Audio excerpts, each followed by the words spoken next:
Nada Pessoal, com Antero Paes de Barros e Pedro Pinto de Oliveira. Olá, amigos e amigas internautas do PNB Online. Estamos iniciando mais um programa Nada Pessoal. O site PNB Online, nós resolvemos fazer, eu, Pedro Pinto, a Júlia Munhoz e toda a equipe de redação, vários encontros com os vários pré-candidatos a prefeito de Cuiabá, para discutirmos a cidade.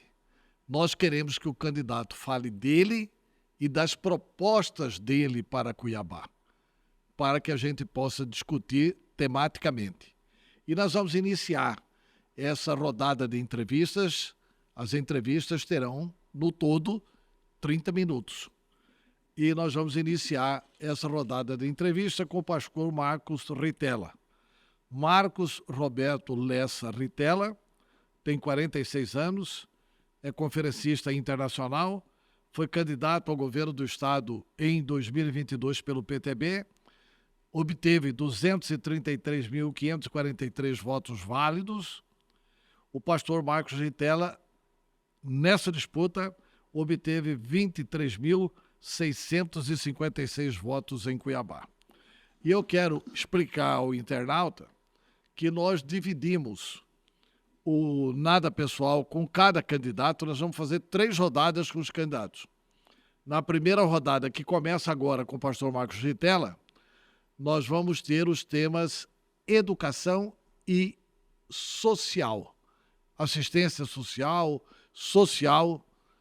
na Prefeitura de Cuiabá. Na segunda rodada, nós vamos fazer transportes e saúde.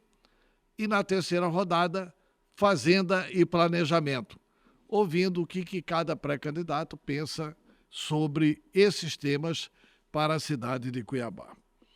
Pastor Marcos Ritella, é um prazer enorme tê-lo conosco no programa Nada. Participará conosco dessa entrevista a jornalista Júlia Munhoz e o jornalista Pedro Pinto de Oliveira.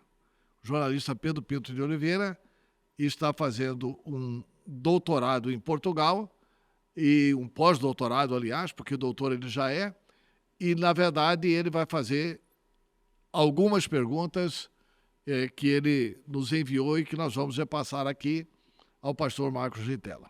Então, contando o tempo, pastor Marcos Ritella, um prazer enorme recebê-lo aqui no programa Nada Pessoal.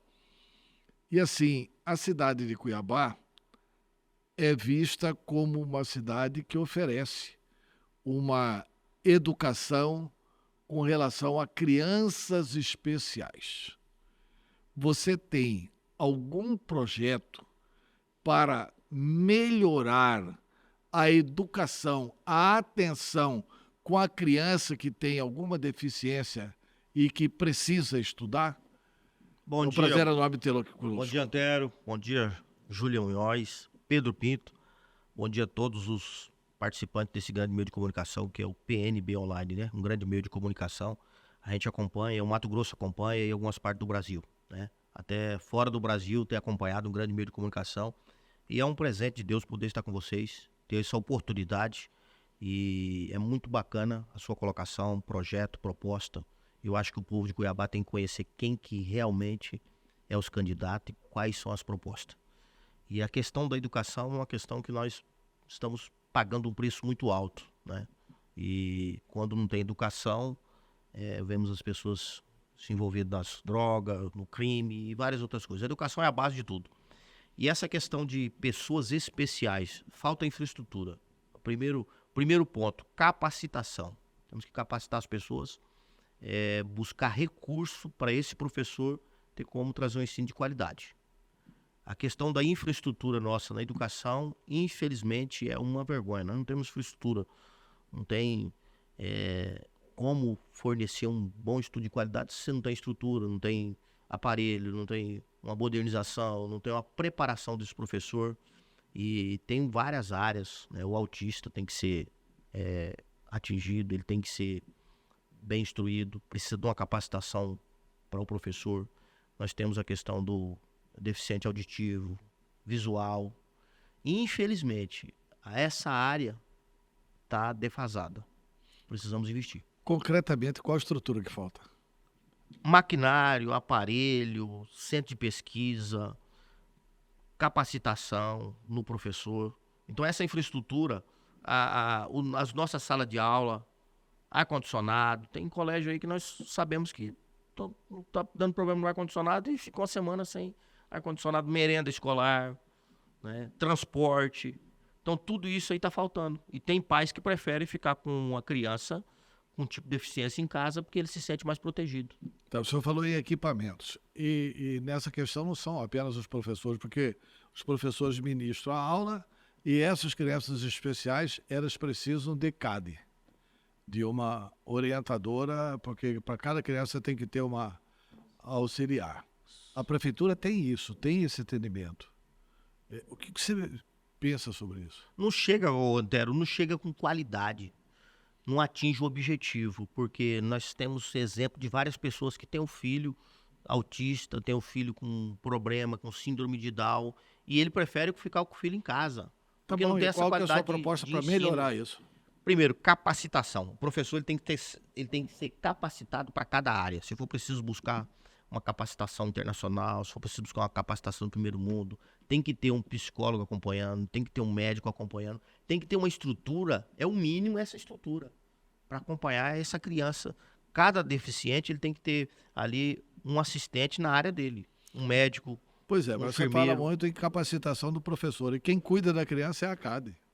Não é o professor dá aula no geral. Sim, mas veja bem, ô Antero, o professor ele dá aula. Se você for visitar um colégio de primeiro mundo, de país de primeiro mundo, qualquer colégio que você vai, tem um assistente social, tem um médico de plantão, tem pessoas ali dentro do colégio para dar essa assistência. Essa assistência tem que ter.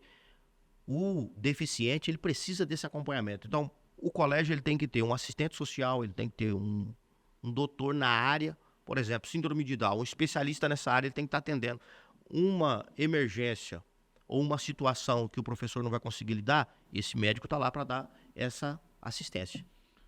Jornalista Júlia Munhoz. Olá, pastor Marcos Ritella, Antero e o pessoal que está acompanhando o PNB Online.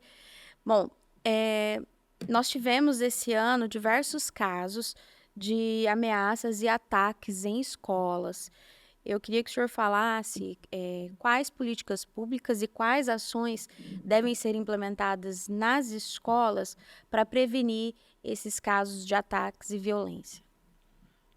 Primeiro, tem que ter segurança.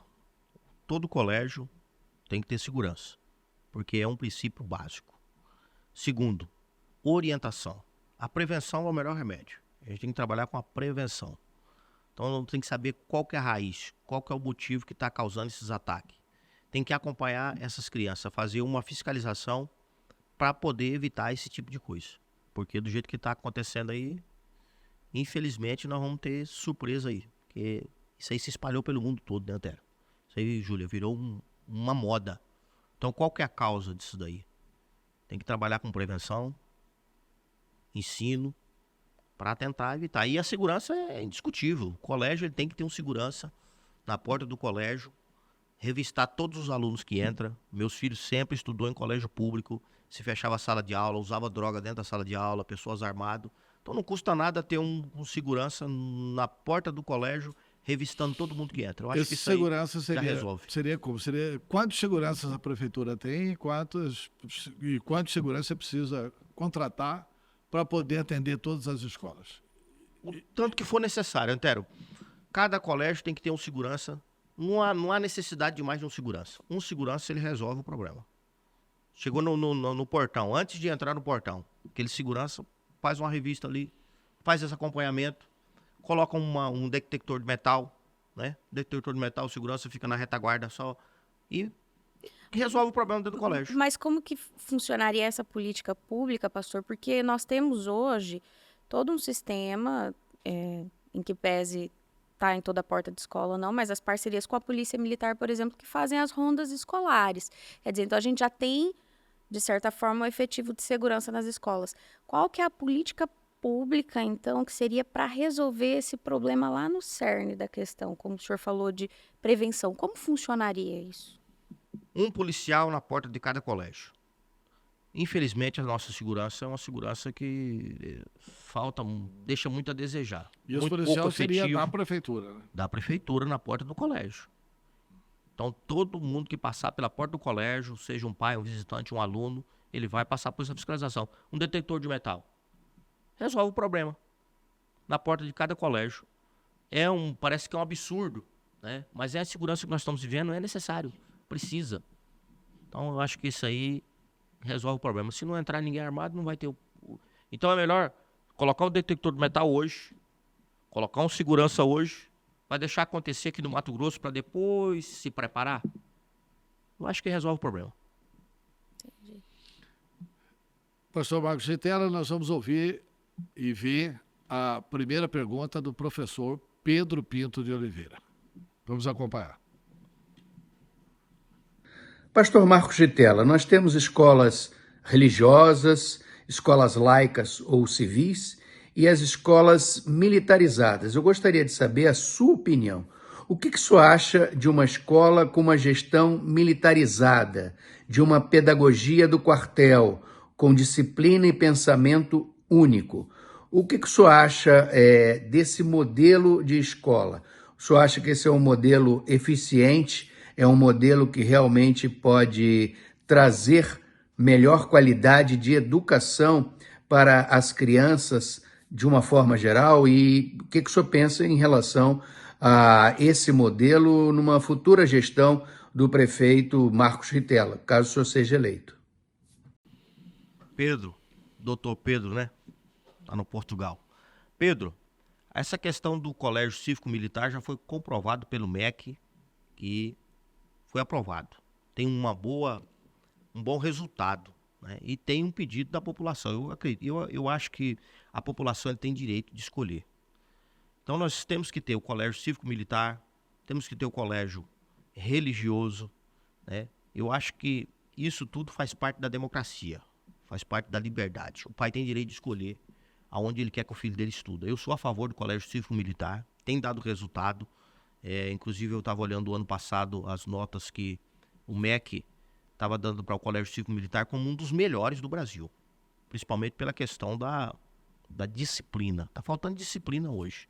Eu já disse aqui, a minha filha estudava no colégio, aqui em VG, e eles trancavam a sala de aula e usavam droga na hora do recreio. Isso é comum na favela, isso é comum nas periferias. Eu vivi isso. Meus filhos chegavam em casa, pai, estou com dor de cabeça, está acontecendo isso e isso. Graças a Deus foram disciplinados, ensinados, tiveram um bom ensinamento e não se envolveram. Então o Colégio Cívico Militar traz essa disciplina. Essa disciplina, ela está fugindo.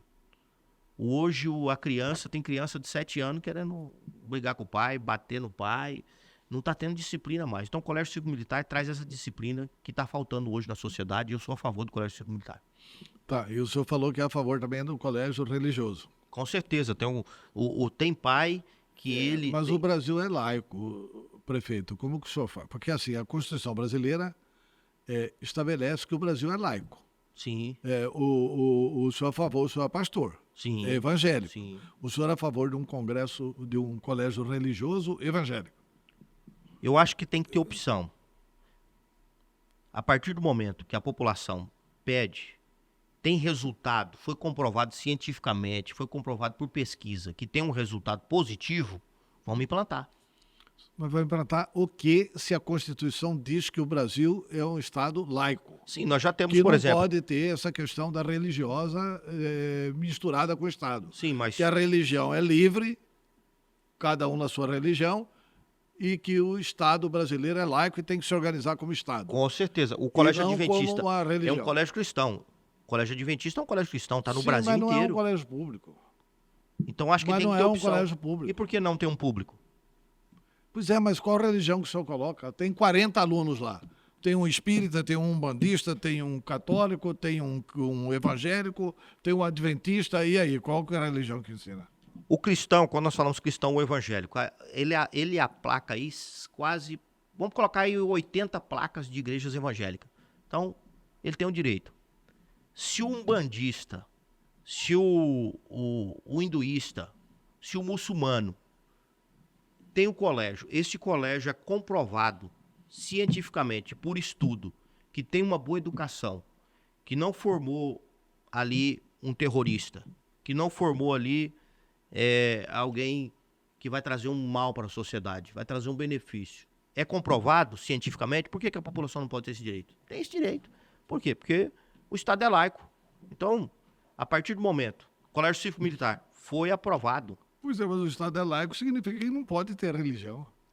Mas Antero, veja bem, Não, nós eu vivemos sei, numa democracia. Pois é, mas a democracia pressupõe cumprir a Constituição. Sim, sim, A democracia não pressupõe ignorar a Constituição. sim. O que acontece? Eu sempre bato nessa tecla. Foi aprovado pela população? Tem resultado? Tem benefício? Vamos investir. Vamos fazer acontecer. Tá. E qual documento que o senhor tem que prova que o colégio militar é eficiente? Mais do que os outros colégios? Não, se você puxar lá no MEC lá as notas, a aprovação, você vai ver que tem uma aprovação excelente, fantástica. Se você puxar em qualquer estado onde foi estabelecido o colégio militar, houve seleção de alunos para entrar no colégio militar. Aí só os melhores alunos entram no colégio militar. Aí significa o quê? Que é aquela administração, você coloca um militar e esse militar resolveu o problema educacional. A política pedagógica, como é que fica nisso? É exatamente. Porque a fase que o Brasil mais caiu na educação foi na época da ditadura militar. Mas o Quando o problema Brasil do colégio... mais declinou na educação foi na época da ditadura militar. Exatamente, Antero. Por que só é selecionado e entra só aquelas pessoas? Todo mundo quer. Não tem. A população quer, o povo está pedindo. Tem resultado.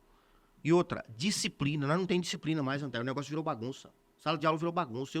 Eu sou lá da favela. Eu saí de lá, eu tô lá todo dia. Eu visito pais, eu visito aluno, eu acompanho, faço acompanhamento. Pastor, vem cá, fala com meu filho, pelo amor de Deus. Ele juntou com o pessoal lá. Então não tem disciplina. Aonde você fala assim, tem um colégio, por exemplo, Juara. Tem um colégio cívico militar em Juara. É fantástico. Todo mundo quer. Aí tem 3 anos de espera na fila lá, esperando para colocar o filho. E aí, infelizmente, o Brasil é assim, o Mato Grosso é assim. É porque o senhor tem uma posição, porque é filho do policial, é filho do empresário. Então tem esse negocinho. Não adianta que tem. Aí vai lá e consegue colocar. Mas o povo quer, os pais querem. Então nós temos que implantar, porque tem resultado. Tá, agora a pergunta é minha. O senhor diz aí que é a favor de qualificar os professores, etc. Os professores de Mato Grosso, eles têm direito à hora atividade. Que foi uma lei instituída pelo professor Oswaldo Sobrinho, quando foi delegado de ensino e depois secretário de educação. Essa questão da hora atividade. O que o senhor pensa sobre a hora atividade? O senhor é a favor da hora atividade? Sim. E assim, como que o senhor compreende a hora atividade e como que ela deve funcionar? Olha, Antero, eu não tenho muita informação a respeito da hora atividade, mas a gente vai trabalhar uma prefeitura técnica, acabar com esse negócio de gabinete de emprego, acabar com esse negócio de... Essa velha política do toma lá e dá cá. Acho que tem que ser técnico. É uma lei, está estabelecida, então não tem como você revogar uma lei. Tem que cumprir ela. Cumprir ela e trabalhar da melhor forma. Então o senhor não sabe como funciona a hora atividade? Não, não sei. Não sei como funciona a hora atividade. Tá bom. Júlio Manaus. Eu queria saber como o senhor pretende lidar com uma realidade que Cuiabá e tantos outros municípios enfrentam, que é a chamada demanda reprimida, que são as listas de espera, principalmente no caso das creches, para aquelas mães que precisam das creches públicas para deixar seus filhos para poder trabalhar. E sempre essa demanda reprimida ela não se esgota. Qual seria a solução, qual política pública, como resolver o problema das listas de esperas nas escolas, principalmente nas creches? Existem algumas situações, Júlia, que é inadmissível, eu não concordo. Eu só vou falar para você, infelizmente eu falhei, não consegui resolver o problema, não dá, né? Eu vou abrir mão da política. Por quê? Esse aí são coisas básicas que a população precisa. Colégio, por exemplo, eu já mudei de bairro e chega no colégio lá é uma dificuldade. Se você não tem um amigo para ligar, me ajuda aí, um professor, alguém, para encaixar a criança e essa fila de espera aí, isso aí é uma uma falta de respeito com a população. Né? O que tem que ser feito? Vamos fazer. A mãe não pode ficar esperando na fila lá, até o filho já passa do tempo e não tem essa creche. Né? Então, questão de educação, saúde e segurança, tem que resolver. Tem dinheiro para isso. Se fechar a corrupção, vai ter dinheiro para fazer essa creche que precisa ser feita. Né? Pastor Marcos Ritella, vamos a mais uma pergunta do professor Pedro Pinto de Oliveira. Pastor Marcos Ritella, o valor de uma ideia se vê nas suas consequências. Cuiabá é a matriz cultural do Centro-Oeste brasileiro. Aqui se reúnem diversas culturas e a própria força da diversidade cultural. O que Cuiabá, os cuiabanos, as cuiabanas podem esperar do prefeito Marcos Ritella com relação ao respeito a essa diversidade, o respeito às diversas variedades de ideias sobre educação? Essa questão cultural é uma questão muito importante, é regional. Cada região, cada estado, cada capital tem essa questão e tem que ser respeitado e ser investido. O que acontece na questão da cultura, como nos outros meios, é que vem essa verba direcionada para a cultura e às vezes é selecionado, como você disse, o Colégio Cívico Militar. Às vezes é selecionado o melhor aluno. Então é selecionado para determinado pessoa, determinado afiliado político. E eu acho que tem que ser distribuído de uma forma geral, tem que ter muito respeito. E o respeito é o princípio e a base de tudo. Às vezes alguém fala, é pastor. Só que o próprio Deus, ele é muito respeita muito, é muito ético. Você tem direito de decidir o que você quer, você tem direito de escolher o que você quer. Então eu acho que a gente, como prefeito, tem que olhar para a população de uma forma geral. Eu não posso olhar só para o evangélico, só para o católico, para o ateu, não. A cultura é uma questão a ser respeitada. Professor, o nosso tempo de educação terminou, nós vamos falar agora de política social. O Supremo Tribunal Federal definiu recentemente o seguinte: a não descriminalização da maconha até uma determinada quantidade. Que significa o quê? Que até uma determinada quantidade não é crime. Qual que é o seu ponto de vista com relação a isso? Você é a favor ou contra a decisão do Supremo Tribunal Federal? Como prefeito de Cuiabá, como que você pretende atuar com relação a essa questão? Totalmente contra. É um absurdo o que estão fazendo. Todos os países que liberaram a maconha virou um caos. Você conhece, tem cidade nos Estados Unidos, por exemplo, visita a Pensilvânia, fui numa região lá que está pior do que a Cracolândia de São Paulo. Alemanha e outros grandes países aí, a liberação da maconha, isso é um absurdo. Eu vivo essa situação aí, que a gente é procurado por muitas mães, fazemos um acompanhamento, tem vários centros de recuperações, que a gente recupera essas pessoas.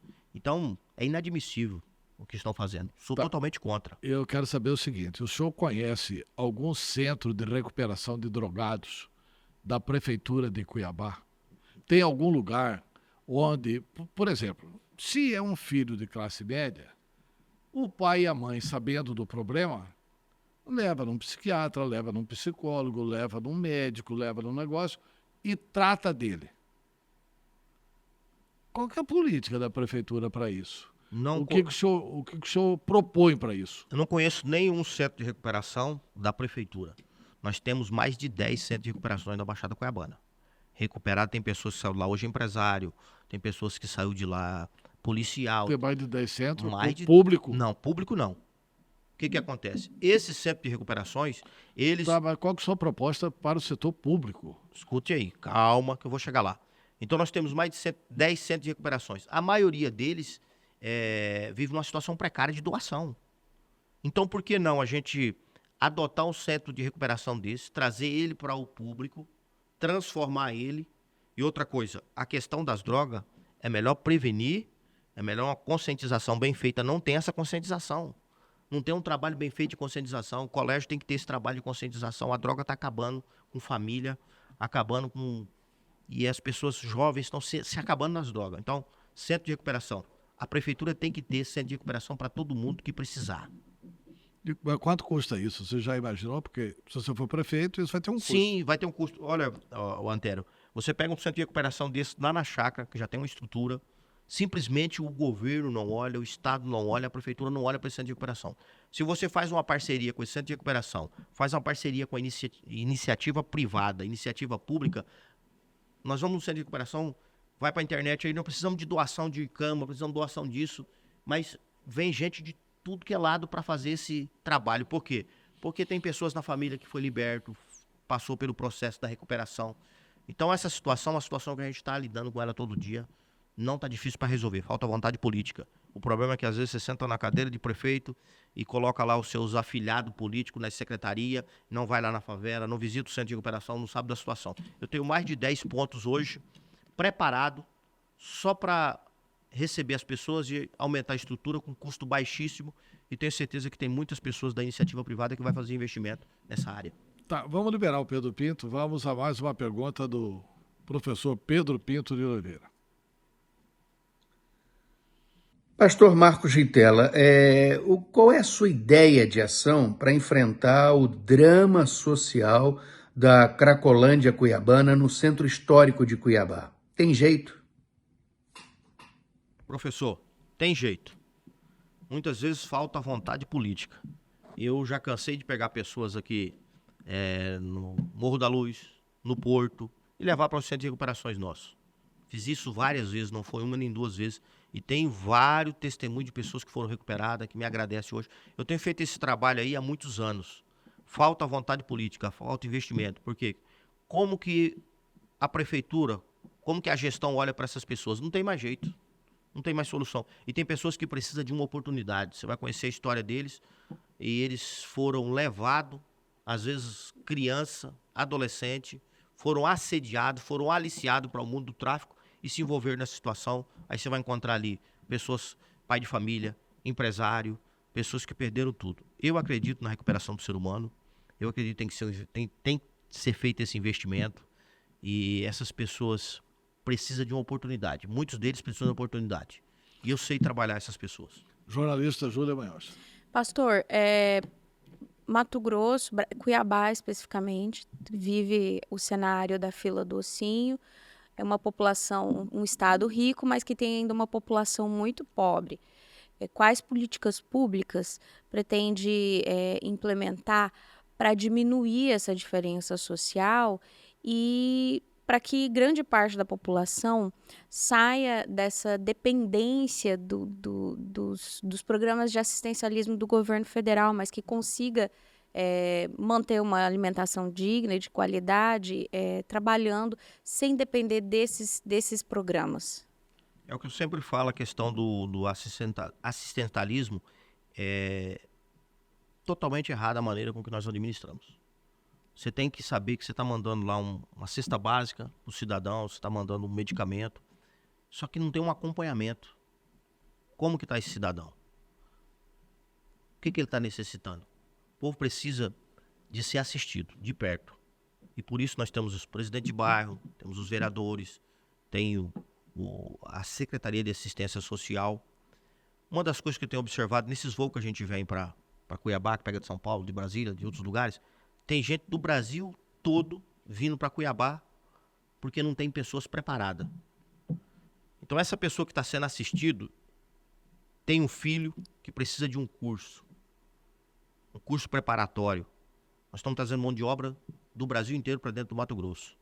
Então tem que se assistir de perto. Nós temos o Senai, tem o Senac, tem o órgão federal, tem vários tipos de curso, só que a pessoa não vai sair lá do pé da 90, lá daquele bairro, lá para frente do pé da 90, tem vários bairros ali, para vir para esse curso. Ele não tem condições, não chega até ele a informação, que tem pessoas que a mente dele está tão cauterizada, que ele acostumou com aquela vida, que ele não tem a iniciativa de pegar um celular, de pegar um currículo, então tem que levar isso aí lá para o bairro, lá para a favela. Pastor Marcos Gitella, nós temos 1 minuto. Qual que é a sua proposta para a geração de empregos? A geração, Cuiabá, o que mais gera emprego é o serviço. Então nós temos que ampliar o setor de indústria. O setor industrial de Cuiabá virou praticamente um bairro de residencial. De repente levar para o pé da 90, para algum outro lugar, ampliar, incentivar e trazer indústria para dentro do estado. O Mato Grosso é o estado do agro. Então tem que trazer indústria, tem que ampliar o setor industrial e gerar emprego. Professor Marcos Gitella. Muito obrigado pela entrevista. Eu que agradeço, quero agradecer aqui o Antero, a Júlia, o professor, Pedro, agradecer a todos vocês. Deus abençoe todos aí os ouvintes do PNB Online, esse grande meio de comunicação. É um presente, Deus abençoe. Obrigado. Tá. O próximo programa Nada Pessoal é com o pré-candidato Abílio Brunini. Muito obrigado. Até lá.